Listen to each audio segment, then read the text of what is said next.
From free ships and upgrades to secret chests filled with credits and resources, here are some of the best glitches and exploits found in Starfield just 1 week after launch. If you're in the market for a new ship in Starfield or simply looking at making some upgrades, you can actually get all of that for free right here in New Atlantis, provided you have the funds for the purchases up front. Start by purchasing the ship you'd like or making any upgrades to your current one. No matter how much money you give this vendor, we're going to be able to get it back. Once you've made all of your purchases, you're going to want to head to the commercial district and have a boost pack with the power ability. Just for the record, there was an earlier method of this trick that involved going all the way around New Atlantis, whereas this newer version could be done in a quarter of the time. You're going to want to pass the Galbank building facing this rundown embassy and then use your boost pack to get on top of the building, making a quick save just in case anything goes wrong, as we are about to go out of bounds by simply hopping into this door frame. Drop down to the bottom using your boost pack to negate any fall damage. You'll land on one of these weird rocks with the city above you. Now turn and face the distribution center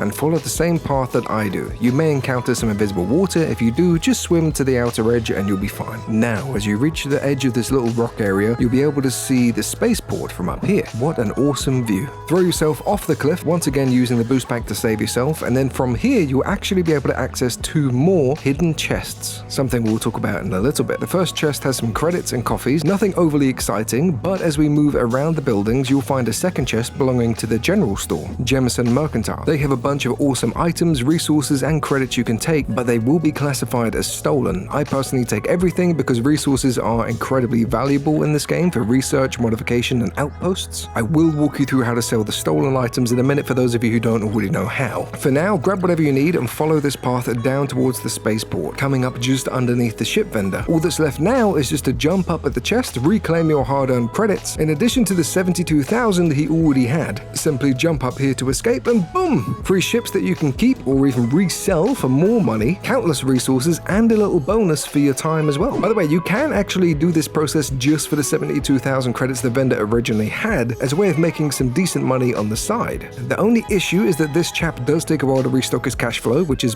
understandable seeing as he keeps getting robbed blind. To make things a little bit faster though, open up your map and head to Venus on the Sol system. Because time works differently on each planet, if you land and take a nap for 12 to 24 hours, I'm not entirely sure on the amount of time, then fly back to New Atlantis, the vendor will have a fresh supply of credits ready and waiting for you. If you did this method for an hour or so, you can easily become a millionaire in the game.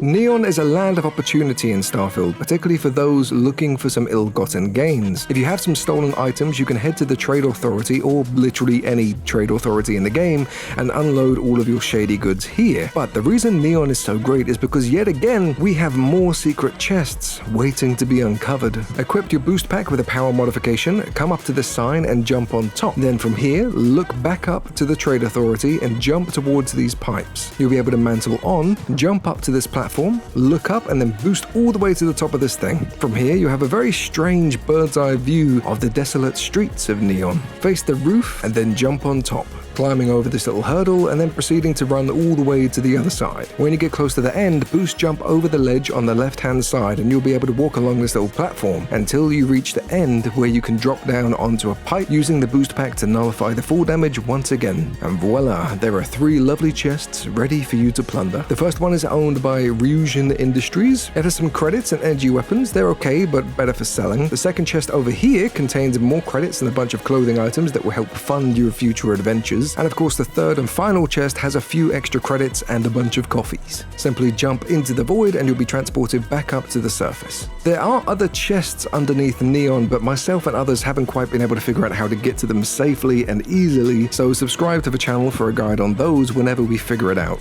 If you're brand new to Starfield and you're looking for some incredibly powerful armor early in the game, this little trick is for you. When you arrive at the lodge, you can head down into the basement, and by following this path, you'll find yourself at one of the most powerful armor sets in the game, the Mark 1. Normally, you would need a master level lockpicking skill to be able to get into this bad boy, but if you're very precise with your movements, you can align your crosshair between the door and the pane of glass to interact with the mannequin, collecting your incredible armor without having to level up a single skill, giving you an awesome defense bonus just an hour into the game. This applies to pretty much every mannequin display case in the game, by the way, with these 2 in Neon as a perfect example. Alright, that's all the glitches I've got, but for my folks playing on PC, check out this full full video on the best performance and visual settings for Starfield to keep those frames up while maintaining some very lovely graphics. And if you want to learn how I got this incredible armor set and ship completely for free, subscribe to the channel and I'll have a full guide out in a couple of days. I'll catch you in the next one.